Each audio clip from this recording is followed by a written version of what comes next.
Darren Sharper, former NFL superstar, 14 years in the NFL. I was looking up his salaries. He's made, tens of millions of dollars. But now we've got all these alleged victims and all these investigations involving rape and drugging women.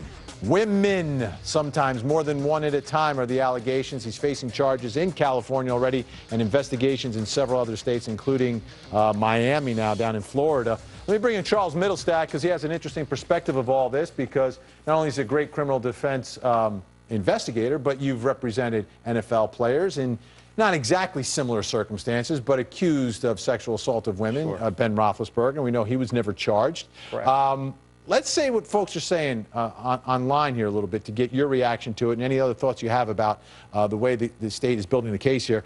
Here's Ebony Simon, WFH. I'm sure Darren Sharper could have had sex with sober women, so now it's 7. By the trial, it will be 100.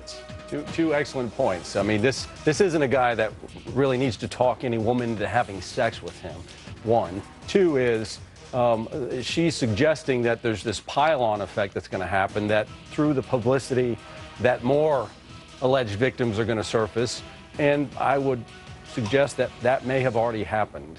We know the one in Miami has surfaced as a result of the publicity surrounding his arrest, in this case, by her own admission. So do you look at them more skeptically?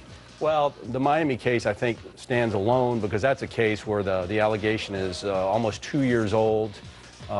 This woman may have actually spoken to the media before she spoke to law enforcement. I'm not 100% sure of that. I mean, to read the incident report is to believe that her friends heard her being in distress and left her there. What kind of friends are those? Wow. Here's Mia M617. Vinnie, that's just crazy. I bet they'll claim women are accusing for a payday. But 7, some think they're above the law. Okay, so let me ask you, Vinnie, from an attorney standpoint, how many of the little intricacies of all of these have to mirror each other in order for them to validate each other?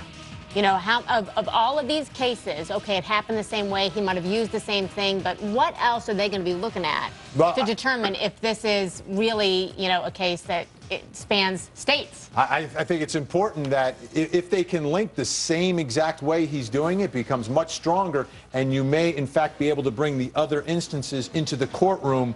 Like in California, you could bring in what happened in Miami and other places if there is a similar M.O., if you can prove it. How about this, Charles? In cases like this, payday, right? A lot of times it could be about money, and the defense often says it's about money. Listen, high-profile cases like this tend to bring out all sorts of, different creatures. Now, listen, alcohol or drug-assisted sexual assault happens. It's a real thing. We have to take this very seriously, but because of the publicity associated with this, we do have to look at these very skeptically, and every single one of these cases has to be looked at independent of one another. If a pattern forms, then that's a different story, but there's a lot more to say on all of these. Pumpkin pie, ridiculous. Consensual all the way to the hotel. Consensually being drugged? I don't think so. So this case is continuing. Charles, great to see you. We're going to bring you in when we're talking about this one because I like to get both sides of it because it can get one-sided. We've seen that before, right? Sure. All right. Good to see you, Charles.